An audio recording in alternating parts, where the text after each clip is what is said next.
Hello friends नमस्कार। तो friends देखंतु कृषि विभाग तरफ एक बहुत बड़ नियुक्ति रोचे। एथिरे डिफरेंट टाइप पोस्ट पई वैकेंसी खाली रोचे। जदि आपण माने मैट्रिक प्लस टू ग्रेजुएशन किंबा पोस्ट ग्रेजुएशन जदि आपण पाखे किसी भी क्वालिफिकेशन थिबो तबे आपण माने एथिरे डिफरेंट टाइप पोस्ट आवेदन करि परिबे। एथिरे नो एग्जाम रोचे, कौन सी प्रकार परीक्षा नहीं, केवल इंटरव्यू द्वारा एथिरे सिलेक्शन करा जिवो। ओडिशा भितर तो पोस्टिंग रोचे। मंथली बेसिस रे सैलरी बहुत भल रहिबो। 35,000 पर्यंत आपण को एथिरे मंथली बेसिस रे सैलरी देखा मिलिबो। जदि आपणकर बयस 18 रु 55 मध्य रहिथिबो तबे पोस्ट में आवेदन करि परिबे। निज मोबाइल फोन रे भी पोस्ट आवेदन करि परिबे। तो चलंतु देखि नेबा जे यार फुल नोटिफिकेशन टी कोन रहउची। फ्रेंड्स एई भली नुआ नुआ सरकारी जॉब रो न्यूज़ पाइबा पई चैनल टी को सब्सक्राइब करी वीडियो टी को भी गोटिया लाइक करि नियंतु। फ्रेंड्स देखंतु ए नोटिफिकेशन टी ओडिशा कृषि ऑफिस बा ICAR तरफ ए नोटिफिकेशन टी रिलीज होईची। हु कैन अप्लाई एही पोस्ट रे केउ मन आवेदन करि परिबे। एथिरे ऑल ओडिशा रो पिला मन आवेदन करि परिबे। आम ओडिशा रो सबु डिस्ट्रिक्ट रो पिला माने एही पोस्ट पई आवेदन करि परिबे। जेंडर टी भी बोथ मेल एंड फीमेल रहउची। उभय पुरुष और महिला प्रार्थी माने भी एही पोस्ट पई आवेदन करि परिबे। देखंतु जदि आमे सैलरी कथा कहिबा तबे 25 रु 35,000 पर्यंत सैलरी देखा मिलिबो। प्लस यह सहित आपण के टीए एवं डीए बा डीएनएस अलाउंस मध्य देखा मिलिबो। गवर्नमेंट जॉब रहिबो, गवर्नमेंट ऑर्गेनाइजेशन रहउची। नेक्स्ट आसिला पोस्ट नेम। एथरे डिफरेंट टाइप रो पोस्ट होउची, जेपर कि प्रोजेक्ट असिस्टेंट, प्रोजेक्ट एसोसिएट एवं यंग प्रोफेशनल ऑफिसर बा वाईपी ऑफिसर पई एथरे वैकेंसी रहउची। तो निजर क्वालिफिकेशन अनुसार निजर योग्यता अनुसार जेकोसी भी गोटे पोस्ट में आपण मैंने इंटरव्यू अटेंड करेंगे। जदि आपण मैंने यही समस्त पोस्ट में इलिजिबल होथिबे तेबे समस्त पोस्ट में भी आपण मैंने आवेदन करेंगे। एथिरे कौनसी प्रकार असुविधा नहीं। नेक्स्ट आसला एप्लिकेशन फी। फ्रेंड्स एथिरे आवेदन करिवार प्रोसेस कंप्लीटली फ्री रहउची। फ्री ऑफ कॉस्ट रे आपण मैंने पोस्ट आवेदन करेंगे। जनरल ओबीसी SC ST जेकोसी आपणकर कास्ट जहाँ भी हो मध्य किसी भी असुविधा नहीं। सबु पिला मानक पई एथिरे free of cost apply process रहउची। तो मागणा रे ही समस्त आवेदन करि परिबे। आपण के एथिरे टंकाटे भी एप्लिकेशन फी पेमेंट करिवार आवश्यक नहीं। मु आपण को ईमेल रे आवेदन करिवार प्रोसेस टी भी कहि देबी। तो आपण माने विथिन 5 मिनट 5 मिनट मध्य आवेदन करि परिबे। केवल ईमेल रे डॉक्यूमेंट अटैच करी एथिरे को फॉर्म प्रोवाइड करा जायछि। सिंपली से बायोडाटा फॉर्म टी को फिल अप करी पठाइबे। बस एतिक ही काम रहउछि। नेक्स्ट आसला एज लिमिट। पिला माने एथिरे मिनिमम एज तो रोचे 18 वर्ष एवं मैक्सिमम रोचे 40 वर्ष, जहाँ कि जनरल मानक पई। बाकी देखंतु मु हेडलाइन रे मेंशन करिछि 55 इयर्स, कारण एथिरे ओबीसी SC ST एवं PWD एही कैटेगरी पिला मानक पई भी एक्स्ट्रा एज लिमिट बा एज सुविधा रहउछि। एवं एक्स सर्विसमैन एही सब कैटेगरी रो पिला मानक पई एथिरे एज रिलैक्सेशन रहिबो। तो टोटल एथिरे 18 रु 55 वर्ष रो बयस रो पिला माने आवेदन करि परिबे। एवं अनरिजर्व कैटेगरी बा UR कैटेगरी रो पिला माने 18 रु 40 वर्ष होइथिले आवेदन करि परिबे। यह पोस्ट ऊपर डिपेंड करूछि जे आपण माने कौ लेवल रो पोस्ट आवेदन करूछंती।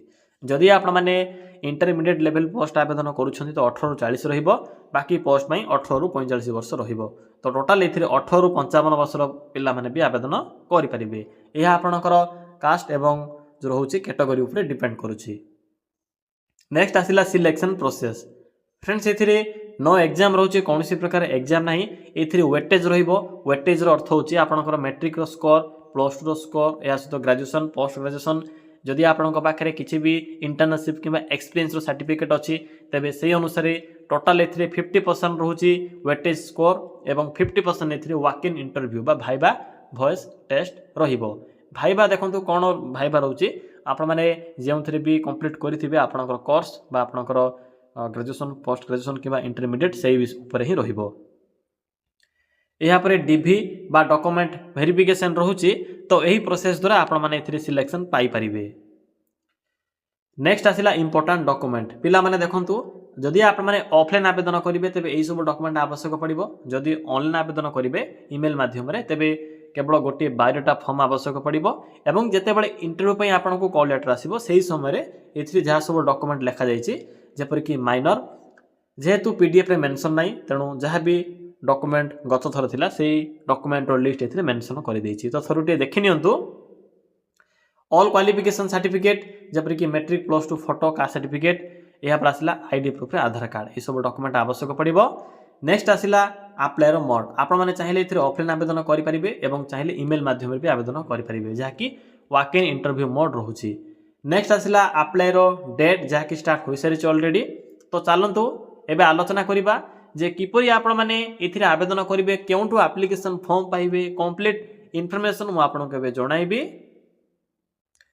फ्रेंड्स ये किपरि आवेदन करेंगे देखंतु आवेदन करने सिंपली गूगल को आसतु गूगल को आसे सिंपली सर्च कर यह द्वारा आपण मैंने कौन जो स्काम रो साइट था से साइट रो शिकार हेबे नहीं डायरेक्ट आपण मैंने गूगल को आसी सर्च कर लिखंतु ओडिशा देन स्पेस लिखंतु गवर्नमेंट जॉब बा जीओवीटी जॉब देन लिखंतु .in ये लिखे सर्च ऑप्शन उपर क्लिक करेंगे। फ्रेंड्स देखिपे जेठे मु कौन टाइप कली सिंपली आपण मैंने ये लिखे ओडिशा स्पेस जीओवीटी जॉब .in लिखला आपण सम्मुखें प्रथम जो साइट आसो नेशनल फ्लैग एक सिंबल सिंपली से साइड लिंक उपर क्लिक करेंगे। देखो क्लिक कलापर आपन को ये किसी शो हो आपन को ये डिफरेंट टाइप कैटेगरी अनुसार जॉब रो ऑप्शन गुड़िक देखा मिलो। एठरे एक ऑप्शन अच्छे matric and plus two pass job simply एठरे क्लिक करंतु क्लिक कलापर देखंतु सॉरी फ्रेंड्स टी बैक आसंतु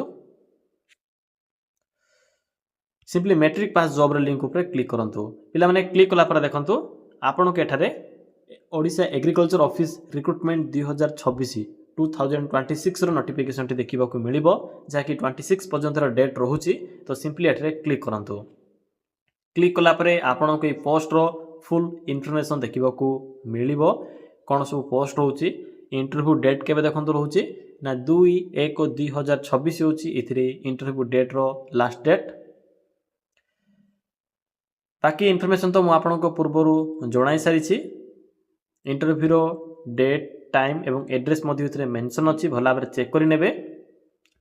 एबे देखो यार फॉर्म क्योंठू पाइबे इंपोर्टेंट लिंक अच्छी बायोडाटा फॉर्म अच्छी पीडीएफ लिंक अच्छी पीडीएफ लिंक उपर क्लिक करी आपने पोस्ट रो इनफॉरमेशन कलेक्ट करेंगे। कलेक्ट कलापर देखो बायोडाटा फॉर्म अच्छी सिंपली एटे क्लिक करंतु पिला माने बायोडाटा फॉर्म रो लिंक उपर क्लिक कलापर आपन सम्मुखें ये एक एप्लिकेशन फॉर्म टी ओपन होइतिबो ICAR NRI नोटिफिकेशन रोचे लोगोटी रोचे सिंपली ये फॉर्म टी को आपने प्रिंट काढ़ी फिलअप करेंगे फोटो अटाच करेंगे name of the post mention करेंगे EAP नंबर टी आपन को PDF मिल जिवो PDF रो हेडिंग रे मेंशन थिबो EAP नंबर 349 350 जहाँ भी थी लिखे। यहाँ पर आपनकर नेम फादर्स नेम यहाँ पर आपनकर mobile number email ID qualification matriculation बा मैट्रिक रू आरंभ करी आपनक पाखे जहाँ भी क्वालिफिकेशन थिबो से विषय मेंशन करेंगे कारण ये क्वालिफिकेशन और एक्सपीरियंस आधार में आपन को सिलेक्ट करा जिवो एवं इंटरव्यू स्कोर रोचे। तो जहाँ भी आपनकर थिबो मेंशन करेंगे किसी भी असुविधा नहीं सिग्नेचर डेट प्लेस लिखे बस एतिक काम रोचे। एवं सिंपली बैक आसतु पिला देखो बैक आसला साइट को आसवे पुनर्बार एठरे इंटरव्यू डेट और टाइम मेंशन अच्छी सिंपली आपने यही डेट और यही एड्रेस जाए इंटरव्यू अटेंड करेंगे। एठरे मु टाइपिंग करी मेंशन करा देखो PDF रे नोटिफिकेशन PDF लिंक अच्छी PDF रे आपन को इंटरव्यू डेट एड्रेस और ईमेल एड्रेस सब मिल जाव सिंपली ईमेल एड्रेस अटाच कर पठाई पारे और या सहित इंटरव्यू भी आपने अटेंड करेंगे। यह थिला कंप्लीट इनफॉरमेशन। जदि आपन को आवेदन समय किसी भी असुविधा हुए तेबे आपण माने कमेंट सेक्शन कमेंट करी जणाई पारिबे।